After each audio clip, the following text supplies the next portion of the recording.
мағозаи фурӯши ҷонварон дар шаҳри Душанбе. Бо наздик шудани соли нави мелодӣ муштариёни чунин мағозаҳо бештар мешаванд. имсол харидорон аз ин мағозаҳо моҳиҳои зинда дар аквариумро пурсон мешаванд, зеро аз рӯи тақвими чинӣ соли 2024 соли наҳанг ё моҳӣ аст, ки дар Тоҷикистон низ маъмул мебошад. ин сокини пойтахт ҳам дар ҷустуҷӯи моҳиҳои зинда ба ин мағоза омадааст. таври худаш мегӯяд, аз тамошои моҳӣ дар аквариум хастагиаш бартараф шуда асабаш ором мешавад.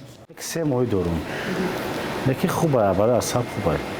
Тамошо мекунӣ, бо шаршара дошта боша хубая.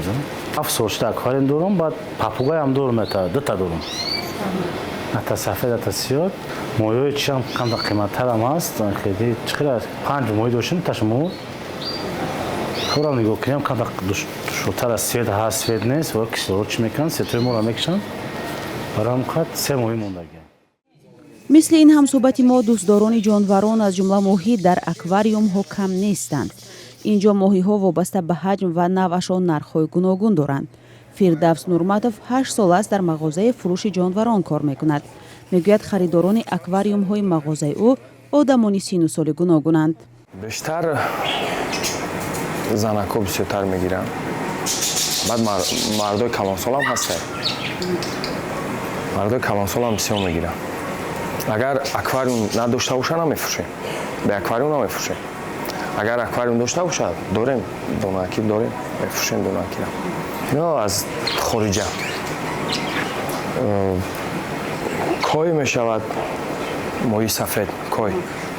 баъд золотая рибка мешавад. баъд скаляри мешавад дар хидмат. бисёри моҳиҳо хидмонда мешавад. фирдавс мегӯяд худаш низ дар соли наҳанг ва ё моҳӣ ба дунё омадааст ва мушоҳида кардааст, ки одамони зери ин бурҷ таваллуд шуда орому ботамкин ҳастанд. соли хидмам як моҳияй. як моҳира бештар дӯст медорем. аз ҳисоби ки ҳам асаб ором мекунад, ҳам баъзе байда масалан нигоҳ карданаш ҳама тарафа. соли 2024 аз рӯи тақвими чинӣ соли наҳанг ё моҳӣ мебошад. ин тақвимро ки мулҷар мегӯянд дар фарҳанги солшумории мардуми шарқ кор мебаранд ва он иборат аз 12 сол буда ҳар сол бо исм ва хусусияти табиии як ҷонваре мисли бақару муш, палангу харгӯш, наҳангу мор, аспу гӯсфанд, ҳамдунаву мурғу сагу хок ихтисос ёфтааст. дар донишномаи озод омадааст наҳанг ё ҳамон моҳӣ азбаски дар об зиндагӣ мекунад, сол серборишу серҳосил мешавад.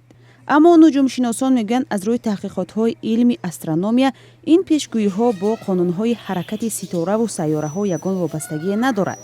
яъне пешгӯӣ кардани тақдири инсон ва чӣ гуна будани рӯзҳо ва солҳо бар асоси ҳаракати ҷирмҳои кайҳонӣ имконнопазир аст.